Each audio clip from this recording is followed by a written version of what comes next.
तर माझ्या ह्या व्हिडिओला खूप छान तुमचा सगळ्यांचा प्रतिसाद मिळालेला आहे आणि बऱ्याच जणांनी मला डीएम करून विचारलं आहे की ताई उंबरठ्यावरती हळदीचं लेपन का करावं. तर मैत्रिणींनो, हळदीला ज्योतिषशास्त्रामध्ये किंवा धार्मिक गोष्टींमध्ये अतिशय पवित्र असं मानलं गेलेलं आहे आणि घराच्या उंबरठ्यावरती हळदीचं लेपन करणं किंवा हळदीचं पाणी शिंपडणं हे सकारात्मक ऊर्जा घरात येते असं मानलं जातं, घरात सुख शांती नांदते असं मानलं जातं. त्यानंतर उंबरठ्यावरती हळदीचं पाणी शिंपडल्यामुळे किंवा हळदीचं लेपन केल्यामुळे घरातली नकारात्मकता बाहेर निघून जाते आणि घरातली संकटे टळतात. त्यामुळे सुद्धा कदाचित हळदीचं लेपन केलं जात असेल.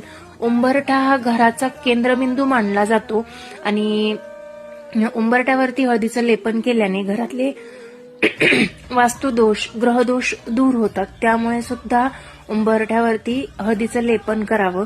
त्यानंतर उंबरठ्यावरती हळदीचं लेपन केल्याने राहूचे दुष्परिणाम घरावर होत नाहीत, म्हणजे राहू घरात प्रवेश करत नाही. त्यामुळे सुख समृद्धी वृद्धी होत असते. त्यानंतर घराचा मुख्य दरवाजा हा गणेश पुत्र शुभ लाभ स्थापित केले जातात. त्यामुळे उंबरठ्यावरती हळदीचं लेपन केल्याने, हळदीचं पाणी शिंपडल्याने अतिशय चांगलं असतं.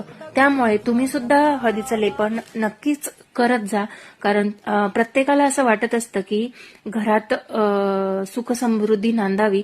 त्यानंतर घरात हळदीचं लेपन केल्यानंतर मुख्य दरवाजावरती स्वस्तिक काढणं आणि गॅसची पूजा करणं हे लक्ष्मी माता, श्री गणेश आणि अन्नपूर्णेला प्रसन्न करण्यासाठी असतं.